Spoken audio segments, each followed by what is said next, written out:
it's a different world. It's a totally different world. It's no longer unipolar, it's multipolar. And it's going to act that way. It's going to have a new financial system, a new monetary exchange system, a new banking system. Everything's going to be new. So we'll go to the final question, which I mentioned is from Philippines, and it is from Maria Catherine Suba from Radio Mindanao Network. A proxy war is being orchestrated in this part of the world, our country, the Philippines. Our country is actually being used by the US in its intent of war against China. And according to geopolitical analysts, the Philippines will be the next Ukraine. The Philippine President Ferdinand Marcos Jr. has allowed additional 9 EDCA sites, or more appropriately, 9 US military bases all over the country. The armed forces of the Philippines seem to be following orders from their US counterpart. Drumbeats of war is being heard almost every day. Xenophobia is being propagated on mainstream media. Almost every week, there's an incident of Chinese Coast Guard that water cannons a Philippine vessel at the South China Sea. Do you think a false flag operation can happen here as tensions are getting worse? What do you propose for this to stop? Thank you. I'll just add to what was just said. I thought when Teddy Allen brought Ferdinand Marcos and Imelda Marcos to Pearl, and we escorted them up to Camp Smith, that the Philippines had finally awakened and thrown us out, and that we would never be back. And then I saw Donald Rumsfeld take advantage of 9/11 and start infiltrating special forces back into the Philippines. And I knew the game was back on again. So I agree with what both Scott and Colonel Black said. There's a lot of affection on my part for the Philippines too.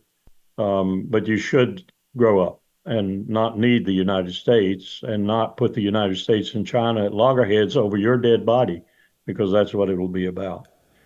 The topic here today was nuclear weapons. And I'll just say this again, the most likely state owning nuclear weapons today to use those nuclear weapons again is the United States. And we have put ourselves in that position and in that posture by our incompetence at the other skill sets, most prominently diplomacy, necessary for the relations of nations. We are not a very competent, in any vein of diplomacy, entity anymore. There's an old principle of the relations of nations called conservation of enemies. Simply stated, it says that a prudent state never has any more enemies at any one time than it can handle. We have 3.6 billion and growing every day, probably by 100 million a week, people who hate our guts, who detest us, who are fed up with us, who think the rules-based order is our rules and orders to them. That's not going to last. It's not going to preserve us. It's not going to preserve our empire in any way, fashion, or form. So if we don't change very quickly, we're going down. And what I would advise people like the Philippines and Australia and other of our good allies over this last 50, 60, 70 years is to check your six really closely and see what you can do to make accommodations with the other powers in the world, most prominently Russia and China, but India is big time in there too. India will be a replacement for China if she just keeps her act together for the next 20 years. And then we'll have those two countries at loggerheads.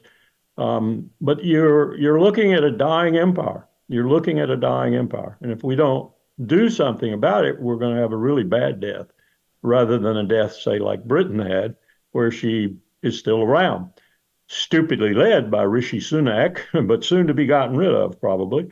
So it's a different world. It's a totally different world. It's no longer unipolar. It's multipolar. And it's going to act that way. It's going to have a new financial system, a new monetary exchange system, a new banking system. Everything's going to be new. And we're going to be on the outside unless we learn to accommodate.